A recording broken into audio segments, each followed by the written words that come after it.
So listening is not the act of hearing the words spoken. It is the art of understanding the meaning behind those words. And when people say, you're not listening to me, and we simply parrot back the words that they were said, congratulations, your ears work. That is the act of listening. But the art of listening is creating an environment in which the other person feels heard. Now, you notice what I said there. The other person, and I used an emotional word, feels, right? I don't want to know that you heard the words. I want to feel heard. I want to feel seen. I want to feel understood. And that is a learnable, practicable skill. So there are many parts of it. It's things like replacing judgment with curiosity, right? That's a hard thing to do. We're a pretty judgy group, right? To be curious why someone has a point of view. It's creating a safe space for someone to, as my friend Dia Khan calls it, empty the bucket. So even if we find what they're saying just reprehensible, right? You're never going to be able to actually have dialogue until at least one of the parties gets the opportunity to say everything without judgment. And as she calls it, emptying the bucket. And once somebody feels like they've completely said everything, then they're more apt to listen to you. But usually what we do is we defend, or we litigate, or we interrupt. We point out flaws in logic, which is just frustrating. And when you point out some flaws in somebody's logic, because we're all imperfect when we speak, and we all choose the wrong words at various times. And that's not what I meant. You know what I meant is what we have to say. Well, what if you know what you meant? Then why don't you say what you can see how this spirals. But it's things like when somebody says something, and there's really easy ways to do it. Things like, go on, tell me more. What else? And they keep talking. And you go quiet, they feel the space. And tell me more. Go on. And eventually, it's all out. And then there's a safe space for you to respond and express yourself in a constructive way. But that's correct. We do not teach listening, and listening is the way to create to build trust with someone.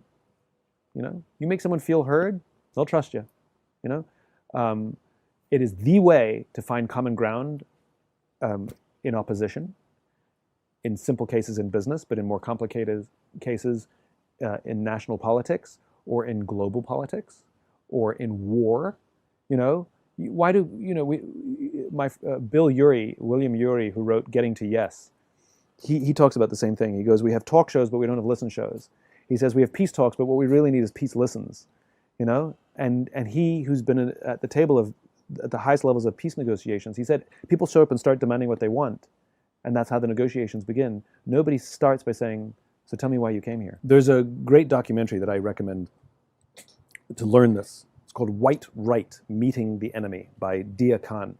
In a nutshell, Dia is a Muslim woman living in the UK who was trolled by white supremacists to the point where the police got involved because her life was at risk. They told her stay away from open windows. That's how bad it got.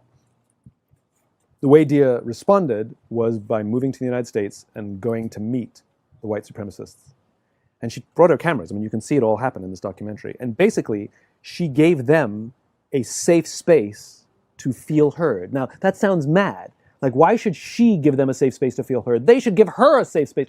Yeah, fine, good. It's never going to happen. Dia sits down with these white supremacists, and she gives them a safe space to feel heard. It's extreme listening.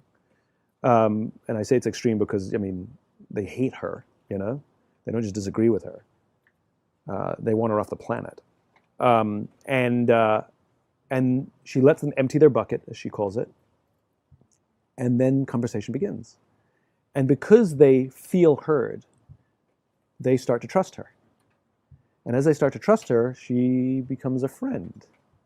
And then it creates this paradox where I'm supposed to hate this woman, but I trust her and consider her a friend. And what you see is one by one, these white supremacists, these diehard white supremacists, start dropping out of the movement because they can no longer reconcile their beliefs with reality.